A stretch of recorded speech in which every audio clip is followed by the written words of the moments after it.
சிறு வடிவம் என்றாலும் பிரபஞ்ச அளவு பறந்து விரிந்த சுதர்சன சக்கரம். கிருஷ்ணரின் கையில் உள்ள சுதர்சன சக்கரம் மகிமை வாய்ந்தது.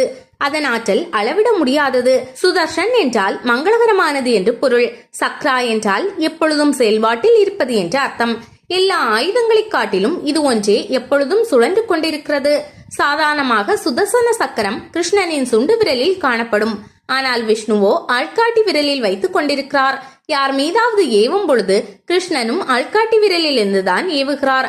எதிரிகளை அழித்த பின் சுதர்சன சக்கரம் மறுபடியும் அதன் இடத்திற்கே திரும்பி விடுகிறது. சுதர்சன சக்கரம் ஏவப்பட்ட பிறகும் ஏவி விட்டவனின் கட்டளைக்கு அது கீழ்ப்படிந்து நடக்கிறது. எவ்வித அழுத்தமும் இல்லாத சூனிய பாதையில் செல்வதால் சுதர்சன சக்கரத்தால் எந்த இடத்திற்கு கண்மூடி கண் திறக்கும் நேரத்திற்குள் செல்ல முடிகிறது. ஏதாவது தடை ஏற்பட்டால் சுதர்சன சக்கரத்தின் வேகம் அதிகரிக்கிறது. இதை ரன்சகதி என்பர். சுழலும் போது அது சத்தம் எழுப்புவதில்லை. அதனுடைய உருவம் வடிவம் எத்தகையது என்றால் சின்னஞ்சிறு துளசி தளத்தில் அடங்கக்கூடியது. அதே சமயம் இப்பிரபஞ்சம் அளவு பறந்து விரிந்தது. கிருஷ்ணரை வீட்டிற்குள் அழைத்து வர இதை செய்யுங்கள். பகவான் கிருஷ்ணர் குழந்தை அவதாரமாக நம் வீட்டிற்கு வந்து அருள்பாலிப்பதே கோகுலாஷ்டமி பண்டிகையின் முக்கிய அம்சமும் நோக்கமும் ஆகும். அதனால்தான் கிருஷ்ண ஜெயந்தி அன்று வீட்டை கழுவி சுத்தம் செய்து அரிசி மாவில் கோலமிட்டு பூக்கள் மாவிலை தோரணங்களால் அழகுபடுத்துவர். வாசலில் தொடங்கி பூஜை அறை வரை குழந்தையின் பிஞ்சு பாத தடங்களை அரிசி மாவால் பதிப்பார்கள். ஆலிலை கிருஷ்ணன் தனது பிஞ்சு பாதங்களை அடிமேல் அடி வைத்து வீட்டிற்குள் தத்தி தத்தி நடந்து வருவதாக ஐதீகம். கிருஷ்ணனின் படத்தை அலங்கரித்து மாலைகளும் மலர்களும் சூடி அவனுக்கு பிடித்தமான வெண்ணெய், இனிப்பு வகைகள், சீடை, முறுக்கு, தேன்குழல், பொங்கல், பால் பாயாசம் போன்ற நைவேத்தியங்கள் படைத்து அவரவர் குடும்ப வழக்கப்படி விரதம் இருந்து பூஜைகள் செய்து பக்தி பாமாலைகள் பாடிபட வேண்டும். அந்த நீலவண்ண கண்ணன் நம் இல்லம் வந்து அருள் புரிய சூடி கொடுத்த சுடற்கொடி ஆண்டாள் தனது திருப்பாவையில் இவ்வாறு பாடியருளியுள்ளார். மாயனை மண்ணு வடமதுரை மைந்தனை, தூய பெருநீர் யமுனை துறவனை, ஆயர் குலத்தினில் தோன்றும் அணிவிளக்கை, தாயை குடல் விளங்க செய்த தாமோதரனை, தூயோமாய் வந்து நாம் தூமலர் தூவி தொழுது வாய்நாற்படி மனத்தினால் சிந்திக்க போய பிழையும் புகு தருவானின்றனவும் தீயினில் தூசாகேலோ ரம்பாவாய். கிருஷ்ணனை இவ்வாறு பாடி வழிபட்டால் எல்லா விதமான தடைகளும் பிழைகளும் தீயினில் பட்ட தூசாக அழியும் என்று தனது திருப்பாவை பாசுரத்தில் கூறியுள்ளார். விதத்தில் கண்ணனின் பிறப்பை விவரிக்கும் தசமஸ்கந்தம் எனப்படும் 10வது அத்தியாயத்தை ஒருவர் படிக்க குடும்பத்தில் மற்றவர்கள் கேட்க வேண்டும். இதனால் பகவான் கிருஷ்ணரின் ஆசீர்வாதம் நமது இல்லத்திற்கும் உள்ளத்திற்கும் கிடைக்கும். கிராமங்களில் மாலை வேளையில்தான் கிருஷ்ண ஜெயந்தி பூஜை செய்வார்கள். வீட்டில் பூஜையும் நைவேத்தியம் செய்து முடித்த பிறகு அருகே உள்ள கண்ணன் ஆலயத்திற்கு சென்று இறைவனை வணங்கி மகிழ்வது சிறப்பு. இருதயத்தில் தூய அன்பை பூத்தும் புல்லாங்குழலின் இனிய கானம். பிரணவத்தின் ஓர் அடையாளம்தான் புல்லாங்குழல். அந்த குழலோசைதான் பக்தி நிறைந்த கோபிகைகளை கவர்ந்தது. அவரது புல்லாங்குழலில் இருந்து வந்த இனிய கானம் அவர்களை இன்பமூட்டி கிளர்ச்சி உண்டாக்கும்படி செய்தது. கிருஷ்ணரின் புல்லாங்குழல் இசை இருதயத்தில் நுழைந்து கேட்பவர் எவரையும் தனது சுற்றம் சுற்றியுள்ள உலகம் ஏன் தன்னையே கூட மறக்கடிக்க செய்யும். கேட்பவர் எவரையும் ஆனந்த கூத்தாட செய்து அவர்களது இருதயம் முழுவதும் தூய அன்பு நிறைத்துவிடும். தெய்வீகமான அப்புல்லாங்குழலிலிருந்து வரும் இனிய இசை வெள்ளம் கேட்பவரின் இருதயத்தில் பேரானந்தத்தை வழங்கி புத்துணர்ச்சி மிக்க புதுவாழ்விற்கு கொண்டு செல்லும். அது ஆன்மீக மயக்கத்தை தோற்றுவித்து உயிரற்ற உணர்வற்ற பொருட்களில் கூட இயக்கத்தை ஏற்படுத்திவிடும். அக்குழலின் இனிமையை விட உயர்வானது ஒன்றுமில்லை. யாரொருவர் கண்ணபிரானின் குழலோசையினை ஒருமுறை கேட்டு விட்டார்களோ அவர்கள் வானத்தில் உள்ள அமிர்தம், சொர்க்கம் ஆகியவற்றை கூட உச்சமாக மதிப்பார்கள். குழலோசை கோபிகைகளின் ஆத்மாவில் கலந்தது. அவர்களே மறந்தார்கள். உலகமே அவர்களுக்கு ஒன்றுமில்லாமல் போனது. ஸ்ரீ கிருஷ்ணரை நோக்கி தங்களை யாரும் தடுத்து நிறுத்த முடியாதபடி அவரது காந்தெழுத்தன. அவரவர் தங்களது வீட்டை விட்டு வர பயமோ தயக்கமோ காட்டவில்லை. அவர்களுக்குள்ளே இருந்த ஆத்மா விழிப்புணர்வு பெற்றது. அவர்களது எண்ணம், மனம் இவ்வுலகில் இல்லை. எல்லா உயிர்களிலும் நான் உள்ளேன். கிருஷ்ணரின் உபதேசங்கள். ஸ்ரீ கிருஷ்ணர் வழங்கிய ஒப்பற்ற உபதேசங்களை கவனத்துடன் கேளுங்கள். ஸ்ரீ கிருஷ்ணர் கூறினார், உன்னை எவரேனும் ஏளனம் செய்து சிரித்தால் அதை ஒரு பொருட்டாக கருதாதே. உடல் உணர்வை மறந்துவிடு. அவமானத்தை தாங்கிக் கொள். மண்ணில் சாஸ்தாங்கமாக விழுந்து மிக அற்பமாக கருதுகின்ற நாய், கழுதை மற்றும் சண்டாளனை கூட நமஸ்காரம் செய். எல்லா உயிரிலும் நான் உள்ளேன். என்னுள் எல்லா உயிரினங்களும் உள்ளன. என்னை சரணாகதி அடைந்துவிடு. எனக்காகவே எல்லா கர்மங்களையும் செய். பற்றுகளிலிருந்து விலகிவிடு. தடையில்லாத தடுமாற்றமில்லாத பக்தியினை என் மீது வை. எனது புகழ்பாடு. உரலில் கட்டுண்ட திருவிளையாடல். குழந்தை கிருஷ்ணன் வளர வளர அவனுடைய விஷமங்களும் வளர்ந்து வந்தன. பாத்திரங்களில் உள்ள தயிர், பால் முதலியவற்றை கவிழ்த்து விடுவான். அவனுக்கு வெண்ணெயில் பிரியம் அதிகம். தயிர் பானையில் கையை விட்டு அலைவான். மேலெல்லாம் பூசிக்கொள்வான். அவனுக்கு வெண்ணெயை கொடுத்து மகிழ்வார்கள். அவனும் விருப்பமாய் வாங்கி உண்பான். கண்ணனுடைய வருகைக்கு பின்னர் கோகுலத்தில் பால் வளம் பெருகிற்று. ஒரு நாள் யசோதை தயிர் கடைந்து கொண்டிருந்தாள். அங்கு வந்து சேர்ந்த கிருஷ்ணன் தயிர் பானையில் கையை விட்டு வெண்ணெயை வாரினான். தயிர் கடைய விடாமல் தொந்தரவு செய்து கொண்டிருந்தான். யசோதைக்கு பெரும் கோபம் வந்தது. ஒரு கயிற்றை எடுத்து குழந்தையின் இடுப்பில் கட்டினான். கயிற்றின் மரமுனையை ஓர் உரலுடன் சேர்த்து கட்டினாள். யசோதை உள்ளே சென்றதும் குழந்தை உரலை இழுத்துக்கொண்டு தோட்டத்து பக்கம் போனான். குபேரனுடைய மக்களாகிய நளகூபரனும் மணிக்ரீவனும் நாரத சாபத்தால் மருத மரமாகி தோட்டத்தில் இருந்தனர். பகவானுடைய அனுக்கிரகத்தால் அவர்கள் பழைய உருவை பெறுவார்கள் என்று முனிவர் சாப விமோசனம் அளித்திருந்தார். அந்த நாளை எதிர்நோக்கி இருந்தார்கள் அவர்கள். குழந்தை மெதுவாக அந்த மருத மரங்களை நோக்கி சென்றான். அவற்றின் இடையே நுழைந்து அப்பால் சென்றபோது உரல் மரங்களுக்கிடையே சிக்கிக் கொண்டது. கிருஷ்ணன் முயன்று இழுத்த போது மரங்கள் இரண்டும் வேரோடு சாய்ந்து போயின. சாபம் நீங்க பெற்ற நளகூபரனும் மணிக்ரீவனும் தேஜோமயமாய் வெளிப்பட்டனர். பகவானை பணிந்து விடை பெற்று விண்வெளியில் மறைந்தனர். துலாபாரத்தில் வைத்த ஒரு துளசி இலையில் மனம் குளிர்ந்த கிருஷ்ணன் ஒருமுறை கிருஷ்ணரிடம் யாருக்கு அன்பு அதிகம் என்பதை ருக்மணியும் சத்யபாமாவும் சோதித்து பார்க்க விரும்பினர். தங்களுடைய கருத்தை கிருஷ்ணரிடம் தெரிவித்தனர். கிருஷ்ணரும் அதற்கு சம்மதித்தார். அங்கே ஒரு துலாபாரம், அதாவது தராசு கொண்டு வரப்பட்டது. கிருஷ்ணர் அதில் அமருமாறு கேட்டுக்கொள்ளப்பட்டார். அவர் மறுவார்த்தை பேசாமல் துலாபாரத்தில் அமர்ந்து ஏதும் அறியாதவர் போல் நடப்பதை அமைதியாக பார்த்து கொண்டு இருந்தார். முதலில் சத்யபாமா தன்னிடமிருந்த நகைகள் மொத்தத்தையும் ஒரு தட்டில் வைத்தாள். ஆனால் கண்ணன் அமர்ந்திருந்த தட்டில் அசைவே இல்லை. தனது முயற்சியில் சற்றும் தளராது சத்யபாமா மேலும் தனது கழுத்தில், காதில், உடலில் அணிந்திருந்த எல்லா நகைகளையும் எடுத்து தராசில் வைத்தாள். அப்போதும் நகைகள் வைக்கப்பட்ட தட்டு கீழே வரவில்லை. சத்யபாமா வெட்கத்தால் தலை குனிந்தாள். இந்த நிகழ்ச்சியை அமைதியாக பார்த்து கொண்டிருந்த ருக்மணி தராசின் அருகில் வந்து கிருஷ்ணரை பிரார்த்தித்து ஒரு துளசி இலையில் கிருஷ்ணரின் நாமத்தை எழுதி தராசின் நகைகள் இருந்த தட்டில் வைத்தாள். என்ன ஆச்சரியம்! அது கிருஷ்ணனுடைய எடைக்கு சமமாக நின்றது. இறைவனுக்கும் அவனது திருநாமத்திற்கும் எவ்வித வேறுபாடும் கிடையாது. பக்தியுடன் அவனது நாமத்தை சொல்லி ஒரு துளசி இலையை சமர்ப்பித்தாலும் பகவான் கிருஷ்ணன் அதை ஏற்றுக்கொள்வார். கலியுகத்தில் அதனால்தான் நாம சங்கீர்த்தனத்திற்கு அதிக முக்கியத்துவம் தரப்படுகிறது.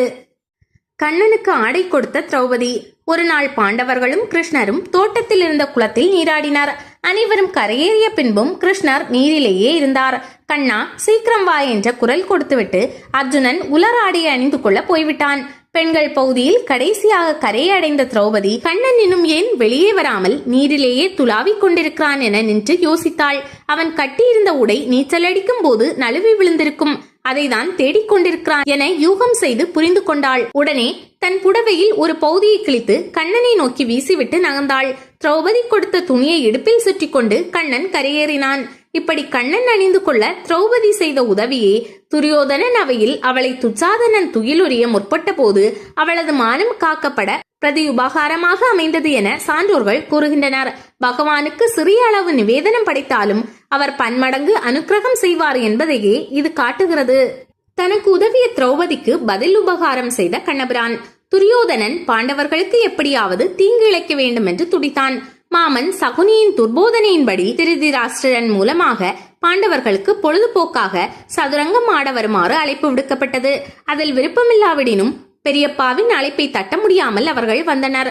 சகுனி தன் தீய எண்ணத்தை மறைத்து உதட்டில் தேனொழுக பேசி தர்மரை தன்னுடன் சூதாடுவதற்கு இணங்க வைத்து விட்டான். சகுனி பகடைக்காய்கள் உருட்டுவதில் மகா நிபுணன். தருமர் ஆடுகள், மாடுகள், குதிரைகள், யானைகள், அணிகள், மணிகள், அளவில்லாத பொற்குவியல்கள் என்று வரிசையாக பணயம் வைத்து ஆடி தோற்றுக்கொண்டே போனார். முடிவில் தம்பிமார்களை வைத்து ஆடினார். அதிலும் சகுனி ஜெயித்தான். ஆட்டத்தில் தோற்றதையெல்லாம் மீட்க வேண்டும் என்ற வேகத்தில் திரௌபதியை பணயம் வைத்து ஆடி அதிலும் தோற்றார். முடிவாக சகுனி, உன் நாட்டை வைத்து ஆடி இழந்ததையெல்லாம் மீண்டும் பெறலாம் என்று துண்டினான். அவரும் மதிமயங்கி நாட்டையே பணயம் வைத்து ஆடி தோல்வியடைந்தார். துரியோதனன், நீங்கள் எல்லாம் இனி என் அடிமைகள், திரௌபதியும் எங்களுக்கு ஏவல் செய்ய வேண்டியவள் என்று சொல்லி கை கொட்டி சிரித்தான். திரௌபதியின் மீது அவன் மனதில் முன்பே முண்டியிருந்த கோபத்தையே அணைத்துக் கொள்ள இதுவே நேரம் என்று எண்ணி அவளை சபைக்கு கொண்டு வருமாறு தம்பி துச்சாதனனிடம் கட்டளையிட்டான். அவனும் மிக மகிழ்ச்சியோடு புறப்பட்டு போய் திரௌபதியை வலுக்கட்டாயமாக இழுத்து வந்து துரியோதனன் முன் நிறுத்தினான். துரியோதனன் அவளை துகிலுரிக்குமாறு துச்சாதனனிடம் சொன்னான். அந்த துஷ்டனும் சிறிதும் இரக்கமில்லாமல் திரௌபதியின் புடவை தலைப்பை இழுக்கத் தொடங்கினான். சபையில் இருந்தவர்கள் எல்லாம் செயலற்று வாய்மூடி ஊமைகளாயினார். திரௌபதி 2 கைகளையும் தலைக்கு மேலே உயர்த்தி, ஹரிஹரி கிருஷ்ணா, அபயம் அபயம், நீதான் எனக்கு துணை என ஓலமிட்டாள். அந்த அநாத ரட்சகன் உடனே கருணை புரிய திரௌபதியின் புடவை வளர்ந்து கொண்டே போனது. துச்சாதனன் அதை பற்றி இழுத்து போட்ட புடவை மலை போல் கிடக்க அவன் கை ஓய்ந்து கீழே சாய்ந்தான். தனக்கு தக்க சமயத்தில் உதவிய திரௌபதிக்கு கிருஷ்ணரும் தக்க சமயத்தில் உதவி மானம் காத்தார். சிற்றின்பத்தை தாண்டி நிலையான பேரின்பத்தை கண்ட கோபியர்கள். அனுராக மனோரமம் முக்த சங்க மனோரமம் என்று ஸ்ரீ கிருஷ்ண பரமாத்மாவை போற்றி பணிவர். அனுராக மனோரமம் என்றால் அன்பர்களின் உள்ளத்தில் மகிழ்ச்சியை உண்டு பண்ணுகிறவன் என்று பொருள். முக்த சங்க மனோரமம் என்றால் முற்றும் துறந்த பற்றற்ற பரம ஞானியர்களின் உள்ளத்தை கொள்ளை கொள்பவன் என்று பொருள். ஸ்ரீமன் நாராயணனுக்கு ஆழ்வார்கள், ஸ்ரீராமருக்கு வானரங்கள், சிவபெருமானுக்கு நாயன்மார்கள் என்பது போல் ஸ்ரீ கிருஷ்ணனுக்கு கோபிகாஸ்திரிகளும் அடியார்களைப் போல் அபரிதமான பக்தி கொண்டிருந்தனர். கண்ணன் மீது நீங்காத பக்தி பூண்ட கோபியர்கள் பூவுலகில் பெரும் புண்ணியத்தை செய்து பிறந்தவர்கள். கண்ணனின் மோக குழலோசைக்கு அந்த மோகன பதுமைகள் மதிமயங்கி போயினர். கோபிகாசிரிகளின் பிரேமை, அதாவது மயக்கம் என்பது ஒரு வித்தியாசமான பக்தி. அதற்கு காரணம் கோபியர் கண்ணனிடம் காட்டிய பிரேமை அலாதியானது, அற்புதமானது, ஆனந்தமயமானது. பக்தர்களால் பகவானை தரிசிக்காமல் இருக்க முடியாது.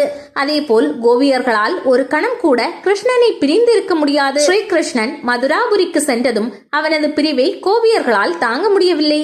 கண்ணனிடம் பூண்டுள்ள பிரேமையை அவர்களால் மறக்க முடியவில்லை. கோபியர் கண்ணனின் திருமேனியை தரிசித்து மகிழ்ந்த பக்தி பாவையர்கள். அவர்கள் நிலையான பேரின்பத்தை கண்டவர்கள், சிற்றின்பத்தை காணாதவர்கள்.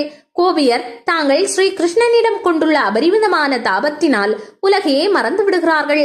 ஸ்ரீ கிருஷ்ணன் முக்குணங்களுக்கும் அப்பாற்பட்ட பரம்பொருளானதால் கோபியர்களின் பிரேமையும் நிர்குண சொரூபமடைந்து ஜென்ம சாபல்யம் அடைகிறது. கோபியர் வேத சாஸ்திர இதிகாசங்களை கற்றுத் தெளிந்தவர்கள் அல்லர். ஆனால் கிருஷ்ணனிடம் பூண்டுள்ள பிரேமை என்னும் பக்தியால் பேரானந்த பெருநிலையை அடைந்துவிட்ட தவமணிகள். அல்லும் பகலும் பக்தனை போல் பரந்தாமனிடம் பக்தி பூண்ட கோபியர் எங்கும் எதிலும் எப்போதும் ஸ்ரீ கிருஷ்ணனுடைய மோகன ரூபத்தை கண்டு கழித்து பெருமிதம் பூண்டவர்கள். அதனால்தான் இன்றும் ஹரிஹதா காலசேபங்கள் பூர்த்தி பண்ணும்போது கோபிகா ஜீவன ஸ்மரணம் என்று கூறப்படுகிறது. கோபியர்களைப் போல் பக்திக்கு நிகரானவர்கள் எவருமே கிடையாது. பாண்டவர்கள் வெற்றி பெற உதவிய கிருஷ்ணரின் தந்திரம். பாண்டவர்களின் சார்பாக கௌரவர்களிடம் தூது புறப்பட்டார் கிருஷ்ணர். கௌரவர்களின் அரண்மனைக்கு செல்லாமல் அவர்களது சித்தப்பாவான விதுரரின் மாளிகைக்கு சென்று விருந்துண்டார். முதலில் தங்களை தேடி வராத கிருஷ்ணரை அவமதிக்க முடிவெடுத்தான் துரியோதனன். அவையில் இருந்தவர்களிடம் யாரும் கிருஷ்ணன் வரும்போது எழுந்திருக்க கூடாது, அவரை அவமதிக்க வேண்டும் என்று உத்தரவிட்டான். ஆனால் கிருஷ்ணரை கண்டதும் அவருடைய தோற்றத்தில் மயங்கி அறியாமலேயே அனைவரும் இருக்கையிலிருந்து எழுந்துவிட்டனர். துரியோதனன் மட்டும் ஏளனத்துடன், கிருஷ்ணா, நீர் தூது வந்ததன் நோக்கம் என்ன என்று கேட்டான். வனவாசம் முடிந்த பாண்டவர்களுக்கு பாதி நாட்டை கொடுக்கும்படி கேட்டார் கிருஷ்ணர். ஆனால் துரியோதனனோ ஒரு பிடி மண் கூட கிடையாது என மறுத்துவிட்டான். நல்லவரான விதுரர் மட்டும் துரியோதனிடம் தர்மத்தை எடுத்து சொன்னார். ஆனால் விதுரரின் பிறப்பு பற்றி பேசி துரியோதனன் அவமதித்தான்.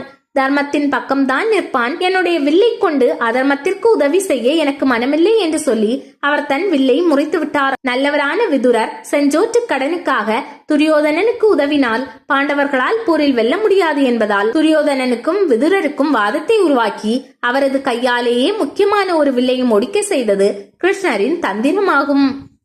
கிருஷ்ணனுக்கு தலையில் மயிலிறகு கிரீடம் ஏன்? கிருஷ்ணன் தலையை மயிலிறகு அழகு செய்கிறது. இந்த அலங்காரம் அவனுக்கு எப்படி ஏற்பட்டது தெரியுமா? கம்சனின் கொடுமை காரணமாக கிருஷ்ணருடைய பெற்றோர் சிறையில் வாட நேரிடுகிறது. தங்க தொட்டிலில் இட்டு சீராட்டப்பட வேண்டிய ராஜ குழந்தை மூங்கில் கூடையில் கிடத்தப்பட்டு கோகுலத்திற்கு எடுத்து செல்லப்படுகிறான். இதனால் ஆயர்பாடி புழுதியில் விளையாட வேண்டியவனாகிறான். ஆனால் ராஜலட்சணம் பொருந்திய அவனது முகம் பார்ப்போரை எல்லாம் வசீகரித்தது. அவன் புது புது உத்திகளை கையாண்டு சின்ன சின்ன பிரச்சனைகளுக்கு தீர்வு கண்டான். இதனால் கண்ணனை கௌரவிக்க விரும்பினார்கள்.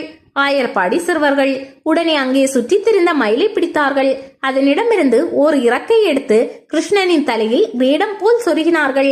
அன்று முதல் கிருஷ்ணனின் திருமுடியில் மயிலிறகு நீங்காத இடம் பிடித்தது. கண்ணன் ஆடிய கூத்து 3. சொர்க்க துவாரம், மோட்ச துவாரம். வைணவ திருத்தலங்களில் பெருமாள் பள்ளி கொண்டிருக்கும் கோலத்தை தரிசித்திருக்கிறோம். அதே போல் ஸ்ரீகிருஷ்ணர் சயன கோலத்தில் அருளும் தலம் துவாரகை. இந்த தலத்தில் கோவில் கொண்டிருக்கும் கண்ணனுக்கு துவாரகீசன் என்று திருநாமம். ஜகத் மந்திர் எனப்படும் இங்குள்ள கோவிலின் பிரதான வாயிலை சொர்க்க துவாரம் என்பார்கள். எப்போதும் திறந்தே இருக்கும். இந்த வாயிலை கடந்தால் மோட்ச துவாரம். இதையும் தாண்டி சென்றால் கண்ணனின் திவ்ய தரிசனம் கிடைக்கும். கண்ணன் ஆடிய கூத்து. கண்ணன் ஆடிய கூத்துக்கள் 3. மதம் பிடித்த யானையின் தந்தத்தை ஒடித்த போது ஆடியது அல்லிய கூத்து. பேரன் அனிருத்தனை அசுரன் ஒருவன் சிறைப்பிடித்து வைத்த போது பஞ்சலோகத்தால் ஆன குடத்தை தலையில் வைத்தபடி ஆடியது குடக்கூத்து. வாணன் என்னும் அசுரனை போரிட்டு அழித்த போது ஆடியது மல்லாடல் கூத்து. கிருஷ்ண ஜெயந்திக்கும் நகை வாங்கலாம். அலங்கார பிரியன் கிருஷ்ணன். கிருஷ்ணர் சிறையில் பிறந்த போதே பல வகை ஆபரணங்களுடன் தோன்றினார். அவரது தந்தை வசுதேவர் குழந்தையை ஆயர்பாடியில் உள்ள நந்தகோபர் வீட்டில் விட்டு வந்தார்.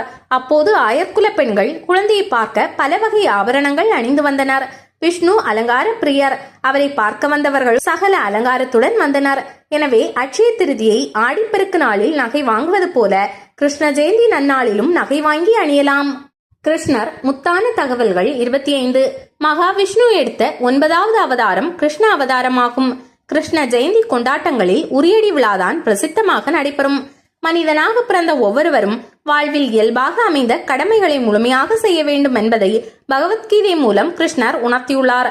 சென்னையில் கிருஷ்ண ஜெயந்தி கொண்டாட்டம் பல்வேறு இடங்களில் நடந்தாலும் ராயப்பேட்டையில் உள்ள கவுடியா மடத்தில் மிக சிறப்பாக கொண்டாடப்படுகிறது. கிருஷ்ணர் தமிழ்நாட்டில் கண்ணன் என்றும் வட மாநிலங்களில் கண்ணையா என்றும் அழைக்கப்படுகிறார். கிருஷ்ணருக்கு கேசன், கோவிந்தன், கோபாலன் ஆகிய பெயர்களும் உண்டு. கிருஷ்ணர் இளம் வயதில் கோகுலத்தில் வாழ்ந்ததால் அவர் அவதரித்த கிருஷ்ண ஜெயந்தியை கோகுலாஷ்டமி என்றும் சொல்வார்கள். கிருஷ்ண ஜெயந்தி தினத்தன்று கிருஷ்ணருக்கு மிகவும் பிடித்த சீடை, அவல், லட்டு, அப்பம், தட்டை, முள்ளு முறுக்கு, தோயம், வெண்ணெய்ப்பால் திரட்டு, நாட்டு சர்க்கரை போன்றவைகளை படைத்து வழிபட வேண்டும். கிருஷ்ண ஜெயந்தி என்று குழந்தையின் பாத சுவடுகளை தெருவில் இருந்து வீட்டுக்குள் வருவது போல வரைய வேண்டும். இதனால் கிருஷ்ணரே வீட்டுக்கு வருவதாக ஐதீகம். கிருஷ்ண ஜெயந்தியை கேரளாவில் அஷ்டமி ரோஹிணி என்று அழைக்கிறார்கள். கிருஷ்ணர் கோகுலத்தில் இளம் வயதில் கோபியர்களுடன் சேர்ந்து விளையாட்டுகளில் ஈடுபட்டதை ராசலீலா என்ற பெயரில் நாடகமாக நடத்தப்படுவது வட மாநிலங்களில் பழக்கத்தில் உள்ளது. கிருஷ்ணர் நள்ளிரவில் பிறந்ததாக புராண வரலாறுகளில் சொல்லப்பட்டுள்ளது. எனவே கிருஷ்ண ஜெயந்தி அன்று இரவு வழிபாடு நடத்துவது உகந்தது. கிருஷ்ணர் 3 வயது வரை கோகுலத்திலும் 3 முதல் 6 வயது வரை பிருந்தாவனத்திலும் 7ஆம் வயதில் கோபியர்களுடனும் 8 முதல் 10ஆம் வயது வரை மதுராவிலும் வாழ்ந்தார். கம்சனை வதம் செய்த போது கிருஷ்ணருக்கு வயது 7. கிருஷ்ண பரமாத்மாவின் அருளை பெற கீத கோவிந்தம், ஸ்ரீமன் நாராயணியம், கிருஷ்ண கர்ணாமிருதம் ஆகிய பாடல்களால் துதித்து வணங்க வேண்டும். கிருஷ்ண ஜெயந்தி அன்று சிறுவர் சிறுமிகளை கண்ணன், ராதிகள் வேடமிட்டு ஆராதிப்பது கூடுதல் பலன்களை தரும். இப்படி வேடமிடும் குழந்தைகள் புத்திசாலிகளாக திகழ்வார்கள் என்பது நம்பிக்கை. கண்ணனை வழிபட்டால் அகந்தை அகலும். குழந்தைகளுக்கு மூர்க்க குணம் ஏற்படாது. இளைஞர்கள் தர்மசீலராக வாழ்வார்கள். அரசியல்வாதிகளுக்கு நிர்வாக திறமை அதிகரிக்கும். பெண்கள் கண்ணனை மனமுருகி போற்றி வழிபட்டால் திருமண தடைகள் விலகி கல்யாணம் கைகூடும். விவசாயிகள் கிருஷ்ணரை வழிபட்டால் வயல்களில் விளைச்சல் அதிகரித்து செல்வம் பெருகும். மாடுகள் எண்ணிக்கை பெருகி கடன் தீரும். தொழில் அதிபர்கள் கிருஷ்ணருக்கு சிறப்பான பூஜைகள் செய்தால் புகழ் கூடும். கூட்டு தொழில் செய்தால் வெற்றி பெறுவார்கள். தொழில் நிர்வாகத்தில் ஆற்றல் பெருகும். கிருஷ்ண லீலையை மனமொன்றி கேட்டால் பசி தாகம் ஏற்படாது. கிருஷ்ண நாமத்தை தினமும் உச்சரிப்பவர்களும் கேட்பவர்களும் புண்ணிய உலகை சென்றடைவது உறுதி. பாகவதத்தில் உள்ள அவதார கட்டத்தை பாராயணம் செய்வது மிகுந்த புண்ணியத்தை தரும். அந்த பாராயணத்தை கேட்டாலும் புண்ணியம் கிடைக்கும். கிருஷ்ண ஜெயந்தி அன்று கிருஷ்ணரின் அருள் 100% அதிகரிப்பதாக பக்தர்கள் நம்புகிறார்கள். ஓம் நமோ பகவதே வாசுதேவாய என்று ஜபித்தால் கிருஷ்ணர் பார்வைப்படும். இந்துக்களின் வேதமாக திகழும் பகவத்கீதை. ஸ்ரீகிருஷ்ணர் இப்பூவுலகில் தனது அவதார நோக்கத்துக்காக பல அற்புதங்களை புரிந்தார். தேரோட்டிய சாரதி. பாரத போரில் அர்ஜுனனுக்கு தேரோட்டியாக வந்து பஞ்ச பாண்டவர்களை காத்தார். தனது விஸ்வரூப தரிசனத்தை அர்ஜுனனுக்கு காட்டியருளினார். பகவத்கீதை. பாரத போரின் போது பகவத்கீதை குருஷேத்திர போர்க்களத்தில் பகவான் கிருஷ்ணரால் அர்ஜுனனுக்கு போதிக்கப்பட்டது. இந்த கீதா தத்துவத்தை முற்காலத்திலேயே சூரிய தேவனுக்கு பகவான் உபதேசித்தார் என்ற விவரமும் பகவத்கீதையில் காணப்படுகிறது. பகவத்கீதையின் ஒரு குறிப்பிட்ட அம்சம் என்னவென்றால், யோக முயற்சிகளினால் அடைய வேண்டிய பலன் என்னவென்பது ஒரு போர்க்களத்தின் நடுவே கற்பிக்கப்பட்டது. பகவத்கீதையில் கர்மயோகம், பக்தி யோகம், ஞான யோகம் என்ற 3 விதமான யோக முறைகள் விவரிக்கப்பட்டுள்ளன. இந்துக்களின் வேதமாக பகவத்கீதை திகழ்கிறது. ஒரு விரலில் கோவர்த்தனகிரியை குடையாக பிடித்த கண்ணன். ஆயர்பாடியில் மழை வேண்டி ஆண்டுதோறும் இந்திரனுக்கு விழா எடுப்பது வழக்கம். இதை அறிந்த கிருஷ்ணர் இந்திரனுக்கு விழா எடுப்பதை தடுத்து விட்டார். அவர்களுக்கு வாழ்வளிக்கும் பசுக்களுக்கும் மலிகளுக்கும் விழா எடுக்க வேண்டியது அவசியம் என்றார். எனவே யாதவர்கள் கண்ணனின் ஆலோசனைப்படி கோவர்த்தனகிரி யாகத்தை தொடங்கினர். தூப தீபம் ஏற்றி ஆராதனை செய்து கோவர்த்தனகிரியை பூஜித்தார்கள். பசுக்களையும் பூஜித்தனர். பின்பு நன்றாக அலங்கரிக்கப்பட்ட பசுக்களும் கன்றுகளும் அந்த மலையை வலம் வந்தன. இவ்வாறு மலைக்கு ஆராதனை செய்த போது கிருஷ்ணன் ஒரு தேவரூபமாக அந்த கோவர்த்தன மலையின் சிகரத்தில் வீற்றிருந்து யாதவர்கள் அருளிய நைவேத்தியங்களை எல்லாம் ஏற்று அருளினார். மலை சிகரத்தை அர்ச்சித்து பணிந்த பிறகு யாதவர்கள் அனைவரும் மகிழ்ச்சியுடன் ஆயர்பாடிக்கு திரும்பினார். இவ்வாறு கிருஷ்ணர் இந்திரனுக்கு செய்ய வேண்டிய யாகத்தை தடுத்து அவனை அவமானப்படுத்தியதால் இந்திரன் கோபம் கொண்டு சர்வத்தகம் என்ற மேக கூட்டங்களை அழைத்து கிருஷ்ணன் வசித்து வரும் இடைசேரியில் பெருமழை பெய்வித்து மாடுகளை எல்லாம் அழித்து விடுங்கள் என்று கட்டளையிட்டான். இந்திரனின் கட்டளைக்கிணங்க மேகங்கள் யாவும் ஆயர்பாடி முற்றிலும் நாசமாகும்படி பெருங்காற்றுடன் பெருமழையும் பெய்வித்தன. இதனால் பசுக்களும் கன்றுகளும் துன்பப்பட்டன. காற்றினாலும் கடுங்குளிரினாலும் நடுங்கின. பயந்த குரலில் கத்தின. பெருமழை காரணமாக கோகுலத்தில் உள்ள அனைவரும் துன்பப்பட்டனர். இதை கண்ட ஸ்ரீகிருஷ்ணர் இந்த நிலைக்கு இந்திரனே காரணம், ஆதலால் கோகுலத்தை காப்பாற்றுவது அவசியம் என்று கிரியையே பெயர்த்தி எடுத்து ஒரு குடை போல் தாங்கி பிடித்தார். இடையர் அனைவரையும் பசுக்களையும் கன்றுகளையும் மலை குடைக்குள் வரவழைத்து பாதுகாப்பு அளித்தார். அவ்வாறு 7 நாட்கள் கோவர்த்தனகிரியை தாங்கி பிடித்து ஆயர்களை காத்தார் பகவான். இந்திரன் தன் முயற்சி வீணாவதைக் கண்டு மேகங்களின் செயல்களை நிறுத்தினான். மழை நின்றது. ஆயர்கள் அனைவரும் மகிழ்வுடன் தங்களுடைய இருப்பிடத்திற்கு திரும்பி சென்றனர். தேவேந்திரன் தன் தவறை உணர்ந்த மகாவிஷ்ணுவே கிருஷ்ணராக அவதரித்திருக்கிறார் என்பதை அறிந்தான். தன் செயலுக்காக கிருஷ்ணரிடம் மன்னிப்பு கோரினான். தன்னை துதிப்பவர்களை கிருஷ்ணர் கைவிட மாட்டார் என்பதை இந்த நிகழ்ச்சி மூலம் உணரலாம். கிருஷ்ணரை வழிபடுவது எப்படி? கிருஷ்ண பரமாத்மாவை எப்படி வழிபட வேண்டும் தெரியுமா? ஸ்ரீ கிருஷ்ண பூஜை செய்வதற்கு முன் வழிபடுபவர் நடுவிரலால் விஷ்ணுவை போல் 2 நேர்கோடுகளை வரையவும் அல்லது அடர்த்தியான ஒரு நேர்கோட்டை போட்டுக்கொள்ளவும். ஸ்ரீ கிருஷ்ணனுக்கு மோதிர விரலில் சந்தனமிட வேண்டும். கிருஷ்ணகமல் பூவால் அர்ப்பணம் செய்ய வேண்டும். 3 அல்லது 3 பெருக்கு தொகை எண்ணிக்கை உள்ள பூக்களை அர்ப்பணிக்க வேண்டும். அர்ப்பணம் செய்யும் போது பூவின் காம்பு கிருஷ்ணரை நோக்கி இருக்க வேண்டும். பூக்களை நீள்வட்ட வடிவத்தில் அலங்கரிக்க வேண்டும். சந்தனம், தாழம்பூ, மல்லிகை, மனம் கொண்ட ஊதுபத்தியை உபயோகிக்க வேண்டும். வாசனை திரவியங்களில் சந்தனம் உபயோகிக்க வேண்டும். ஸ்ரீ கிருஷ்ணனை 3 முறை அல்லது 3 பெருக்கல் தொகை எண்ணிக்கை பிரதட்சணம் செய்ய வேண்டும். கிருஷ்ண ஜெயந்தி கொண்டாடும் முறைகள். ஆலயங்களில் கிருஷ்ண ஜெயந்தி என்று ஸ்ரீ கிருஷ்ணனுக்கு விசேஷ அபிஷேக ஆராதனைகள் நடைபெறும். அப்போது கிருஷ்ண அஷ்டோத்திரம் சொல்லப்பட்டு பூஜை செய்யப்படும். சில ஆலயங்களில் கலசங்கள் வைத்து ஹோமங்கள் செய்து கலச நீரால் ஸ்ரீ கிருஷ்ணனுக்கு அபிஷேக ஆராதனை செய்விக்கப்படும். பெண்கள் கோபிகா கீதம், திருப்பாவை முதலியவற்றிலிருந்து பாடல்களை பாடுவார்கள். நாராயணியத்திலிருந்து கிருஷ்ண லீலைகள் பற்றிய பாடல்களை பாடுவார்கள். ஆண்கள் கிருஷ்ணனின் பெருமைகளை பஜனை பாடல்களாக பாடுவார்கள். இசைக்கருவிகளான மத்தளம், ஹார்மோனியம், புல்லாங்குழல், கஞ்சிரா, ஜால்ரா போன்றவை பயன்படுத்தப்பட்டு எங்கும் ஹரே ராமா ஹரே கிருஷ்ணா என்ற கோஷங்கள் ஒலிக்கும். ஆடல் பாடல் நிகழ்ச்சிகள் நடைபெறும். சில ஆலயங்களில் கிருஷ்ண லீலைகள் நாடகமாக நடித்து காட்டப்படும். கேரளா போன்ற இடங்களில் மோகினி ஆட்டம் நடைபெறும். சில ஆலயங்களில் உரியடி நிகழ்ச்சிகளும் நடைபெறும். இரவு உற்சவர் புறப்பாடு நடைபெறும். உற்சவர் வீதியுலா வரும்போது பின்னால் பஜனை செய்து கொண்டு பக்தர்கள் வருவார்கள். முன்னால் கிருஷ்ணர் ராதை வேடமிட்டவர்கள் ஆடி பாடி கொண்டு செல்வார்கள். பறைகள் முழங்க, கொம்புகள் ஊத, நாதஸ்வரம் ஒலிக்க ஸ்ரீ கிருஷ்ணர் வீதி உலா வருவார். பகவான் திரும்ப ஆலயத்திற்குள் எழுந்தருளியதும் ஆரத்தி காட்டப்படும். மங்கள வாத்தியங்கள் முழங்க கிருஷ்ண ஜெயந்தி சிறப்பு வழிபாடுகள் நிறைவடையும். பக்தர்களுக்கு பிரசாதங்கள் வழங்கப்படும். இவ்வாறு ஆலயங்களில் கிருஷ்ண ஜெயந்தி விழா பலவித முறைகளில் கொண்டாடப்பட்டு வருகிறது. வழுக்கு மரம் ஏறுதல், உரியடி போன்ற நிகழ்ச்சிகளும் நடைபெறும். பிருந்தாவனத்தின் பெருமை. கிருஷ்ணர் வளர்ந்த பிருந்தாவனத்தின் பெருமை அளவிடற்கரியது. உத்தரப்பிரதேச மாநிலத்தில் மதுரா மாவட்டத்தில் இத்திருத்தலம் அமைந்துள்ளது. பகவான் கிருஷ்ணன் குழந்தை பருவத்தில் பல அற்புத திருவிளையாடல்களை நிகழ்த்திய இடம் இதுவே. கண்ணனின் பாலலீலைகளோடு மற்றும் இளமைக்கால வாழ்க்கையோடும் தொடர்புடைய இடங்கள் இவை. வடநாட்டில் உத்தரப்பிரதேச மாநிலத்தில் இதன் பெரும்பகுதி உள்ளது. சில பகுதிகள் அதன் அண்டை மாநிலங்களான ராஜஸ்தான் மற்றும் ஹரியானாவிலும் அமைந்துள்ளன. இந்த விருஜ பூமி சுமாராக 285 கிலோமீட்டர் சுற்றளவு கொண்டது. இதை வலமாக சுற்றி வருவது விரஜ பரிக்ரமா எனப்படும். இதில் பெரிய சிறிய பாதைகள் உண்டு. இப்படி வலம் வர இயலாதவர்கள் கோவர்த்தன மலையை வலம் வந்து வணங்குவார். உடல் அளவில் அதற்கும் முடியாதவர்கள் மதுரா அல்லது பிருந்தாவனத்தை வலம் வருவதும் உண்டு. பக்தர்கள் அனைவரும் இதில் ஈடுபடுகிறார்கள் என்ற போதிலும் நிம்பார்கர் மற்றும் வல்லபர் மரபை சேர்ந்த வைணவ அடியார்கள் பரிக்ரமாவை முக்கியமாக கருதுகிறார்கள். கிருஷ்ண ஜென்மாஷ்டமி அன்று பிருந்தாவனம் சென்று சேர இதை செய்கிறார்கள். பெரிய பாதை வழியாக சென்று இதை முடிக்க சுமார் 2 மாதங்கள் வரை கூட ஆகலாம். கிருஷ்ணன் லீலைகள் புரிந்த பிருந்தாவனம். கிருஷ்ணன் அவதரித்த மதுரா, ராதை அவதரித்த பசானா, ஆயர்பாடியான கோகுலம் எல்லாம் விரஜ பூமியில் உள்ளன. பிருந்தா என்பது துளசியை குறிக்கும் என்று கூறுவர். பிருந்தாவனத்தில் தான் கண்ணன் மாடு கன்றுகளை மேய்த்தான். பிருந்தாவனத்தில் 12 வனங்கள் உண்டு. இவற்றுள் யமுனைக்கு மேற்கில் 7 கிழக்கில் 5 உள்ளன. பிருந்தாவனத்தில் தான் கிருஷ்ண லீலைகள் எல்லாம் நிகழ்ந்தன. கிருஷ்ணன் மேய்த்த மாடு கன்றுகளையும் மற்ற கோபால சிறுவர்களையும் ஓராண்டு காலம் பிரம்மன் ஒழித்து கொண்டு போன பொழுது அவை எல்லாமாக தானே இருந்து பிரம்மனை கண்ணன் மயக்கிய இடமும் இதுவே. பிருந்தாவனத்தில் நூற்றுக்கணக்கான பழைய மற்றும் நவீன ஆலயங்களும் காண வேண்டிய இடங்களும் பல உள்ளன.